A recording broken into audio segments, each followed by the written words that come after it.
യാത്ര എന്ത് ചെയ്യാണ്, പെട്ടെന്ന് റെയിൽ തെറ്റുന്നു, ഉം. വീണ്ടും റെയിലിലേക്ക് പിടിച്ചിടണം. ഈ കെയർഫുൾ വേണം. അതെ, അതാണ് ഈ കെയർഫുൾ കെയർഫുൾ നന്നായിട്ട് ആയിരിക്കും. വേണം. ആരോട് എന്ത് സംസാരിക്കുന്നു, ഇനി അവർക്ക് ഇഷ്ടപ്പെട്ടതാണോ, അതെ, കാരണം അവരെങ്ങനെയാണ് അത് സ്വീകരിക്കുക എന്നുള്ളതൊക്കെ ഒരു ബിസിനസ്മാൻ മുൻകൂട്ടി അറിഞ്ഞും പ്രിപ്പയർ ചെയ്തിട്ടും വേണം ഫാമിലിയോട് പോലും ഇടപെടാൻ.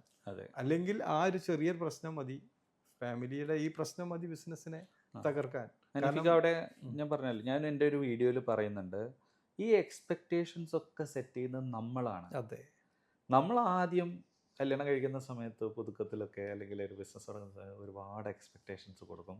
ഈ എക്സ്പെക്റ്റേഷൻസ് മീറ്റ് ചെയ്യാണ്ട് വരുമ്പോൾ അവിടെ പ്രോബ്ലംസ് വരും. നമുക്കത് സമയം ഇപ്പം ലെറ്റ്സ് നമ്മളിപ്പോൾ ഏത് ഓർഗനൈസേഷനിൽ വർക്ക് ചെയ്യണത്, ഒരു ദിവസം ലീവ് ഉണ്ട്, ഓക്കെ, ആ ഒരു ദിവസം അവർക്ക് മാറ്റി വയ്ക്കാം, അല്ലെങ്കിൽ ആ ഒരു ദിവസത്തിൽ പകുതി സമയം അവിടെ മാറ്റി വയ്ക്കാം. അപ്പോൾ എന്നെ സംബന്ധിച്ചിടത്തോളം ഞങ്ങളുടെ കോൾസ് എന്ന് പറയുന്നത് ഒരു 20 to 30 minutes പെർ ഡേ. അതെല്ലാ ദിവസവും വിളിക്കാറുണ്ട്. പക്ഷേ കഴിഞ്ഞ ദിവസം കോൺഫറൻസിന് ജുമേറയിൽ ഉണ്ടായിരുന്ന കോൺഫറൻസിന് പോയ സമയത്ത് അന്ന് എനിക്ക് തോന്നുന്നു ആകെ 1/2 മിനിറ്റ് 3/4 മിനിറ്റ് എങ്ങാണ്ട് സംസാരിച്ചിട്ടുള്ളൂ, മാക്സിമം 1 മിനിറ്റ്. കിടക്കുകയാണ് ഉറങ്ങുകയാണ് എന്ന് പറയാൻ വേണ്ടി മോളെ ഒന്ന് കാണണം, എനിക്ക് എല്ലാ ദിവസവും മോളെ ഒന്ന് കാണണം, അപ്പോൾ മോളോട് കൂടി ഒരു ഗുഡ് നൈറ്റ് പറയാം, അത്രയേ ഉള്ളൂ. അപ്പോൾ അവർ once they understand this is our pattern and നമ്മളുടെ എയിം ഇവിടെ ഇങ്ങനെയൊന്നുണ്ട്, ആ എയിമിന് വേണ്ടിയിട്ടുള്ള ഓട്ടത്തിലാണ്, ലക്ഷ്യത്തിലോട്ട് എത്താൻ വേണ്ടി ഇപ്പോൾ ഓടിയാലേ കുറച്ച് കഴിഞ്ഞ് നമുക്കൊന്ന് പീസ്ഫുൾ മൈൻഡോട് കൂടി ഇരിക്കാൻ പറ്റുള്ളൂ എന്നുള്ളൊരു തിരിച്ചറിവ്. പക്ഷേ അതിനർത്ഥം പൂർണ്ണമായിട്ടും അവോയ്ഡ് ചെയ്യണം എന്നല്ല. നമുക്ക് ചില ദിവസങ്ങളുണ്ട്, ഇപ്പം നാട്ടിലുള്ള സമയത്ത് ഞായറാഴ്ചകളിൽ ഞങ്ങൾ എല്ലാ ഞായറാഴ്ചയും മൂവിക്ക് പോകും. എല്ലാ ഞായറാഴ്ചയും ഞങ്ങൾ മൂവിക്ക് പോകും.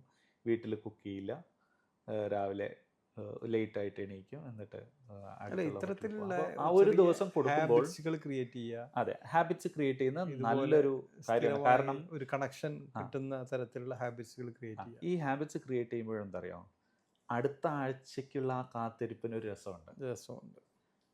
എല്ലാം നമ്മൾ പ്ലാൻഡ് ആയി, അടുത്ത ആഴ്ച എന്താ മൂവിക്ക് പോകേണ്ടത്, അപ്പോൾ ഇങ്ങനെയുള്ളതെല്ലാം. അപ്പോൾ എല്ലാ ദിവസവും ഇത് കൊടുക്കുന്നതിന് നോക്കിയിട്ട് നമ്മളുടെ ബിസിനസ്സും നമ്മളുടെ ഫാമിലിയാണ്, നമ്മുടെ കുഞ്ഞാണ്. അതെ, ആ കുഞ്ഞിന് നമ്മൾ മാത്രമേ ഉള്ളൂ.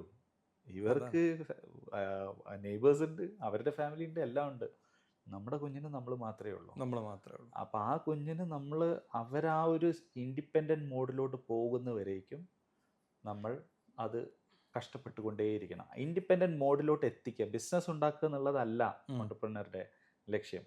അതിനെ സെൽഫ് സസ്റ്റെയിനബിൾ മോഡിലോട്ട് മാറ്റിയാലേ നമുക്ക് വിശ്രമിക്കാനോ അല്ലെങ്കിൽ ഇത്തരത്തിലൊരു ഗ്യാപ്പ് എടുക്കാനോ കഴിയുള്ളൂ. അല്ലാത്തിടത്തോളം ഞാനുണ്ടെങ്കിലേ എൻ്റെ ബിസിനസ് ഓടുള്ളൂ എന്നുള്ള രീതിയിലാണ് പോകുന്നതെങ്കിൽ എന്നും ഞാനും ഓടണം, എന്നാലേ എൻ്റെ ബിസിനസ് ഓടും.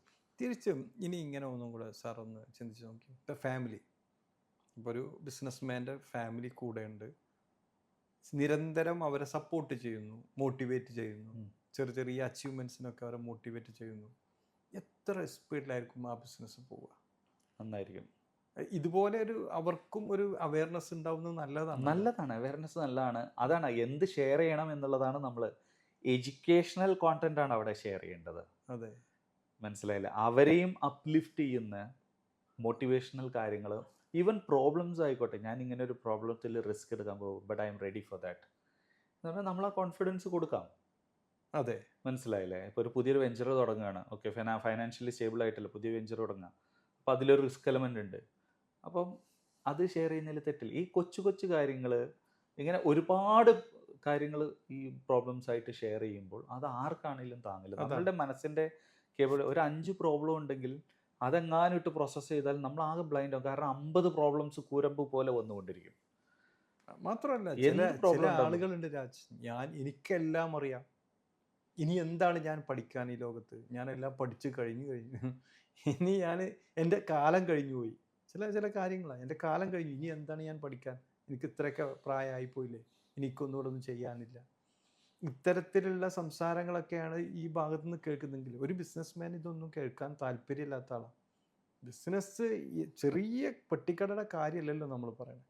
ബിസിനസ് ലോകോത്തരമായി വളരണമെന്നും ഇതിൻ്റെ കൂടെ ഒരുപാട് ഫാമിലീസ് വേണമെന്നും ആളുകൾ വേണം. ഒരു ഓർഗനൈസേഷനായിട്ട് ഇത് വളരണം എന്ന് വിചാരിക്കുമ്പോഴാണല്ലോ പഠിക്കാനും പുതിയ പുതിയ കാര്യം ഇംപ്ലിമെൻ്റ് ചെയ്യാനും പോകുന്നത്. പഠനം കാലഘട്ടത്തിനനുസരിച്ചുള്ള മാറ്റങ്ങളാണ് സ്ഥിരമായിട്ടുള്ളത്. Change is inevitable. എല്ലാത്തിനും ഓക്കെയാണ്, പക്ഷെ മാറ്റം എന്നതിനാണ് മാറ്റമില്ലാത്തത്. ബാക്കിയെല്ലാം മാറ്റം മാറുന്നതാണ്. അതെ, അപ്പോൾ അത് നമ്മൾ ആക്സെപ്റ്റ് ചെയ്യണം. അപ്പോൾ പണ്ടത്തെ കാലത്ത് സംഗീതം എന്ന് കേൾക്കുമ്പോൾ നമ്മുടെ മൈൻഡിലുള്ള കോൺസെപ്റ്റ് അല്ല ഇന്നത്തെ യൂത്തിൻ്റെ മൈൻഡ് സെറ്റിലുള്ളത്, അല്ലേ? തെറ്റും ശരികളും നമുക്ക് അതിനെ വെച്ചിട്ട് വേർതിരിക്കാൻ കഴിയില്ല. ഇല്ലല്ല, ഇതിപ്പോ ഇന്ന് നടക്കുന്ന കാര്യങ്ങൾ, നമ്മുടെ മുമ്പിൽ നടക്കുന്ന കാര്യങ്ങൾ, നമ്മൾ നാളെ ഇനി വരണ്ടെന്ന് വിചാരിച്ച കാര്യങ്ങളൊക്കെ വരും തീർച്ചയായിട്ടും. അപ്പം നമ്മൾ അതിനെ സ്വീകരിക്കുക. അവരുടെ ഷൂസിൽ നിന്നുകൊണ്ട് നമുക്കത് കാണാനും മനസ്സിലാക്കാനും കഴിഞ്ഞാൽ ഒരു പരിധി വരെ നമുക്ക് സ്മൈൽ ഞാനൊക്കെ പ്രചരിപ്പിച്ചുകൊണ്ട് ചെറുപ്പകാലത്തൊക്കെ ഫിലിം കാണുക എന്ന് പറഞ്ഞാൽ വലിയ കണ്ടിരുന്നത്.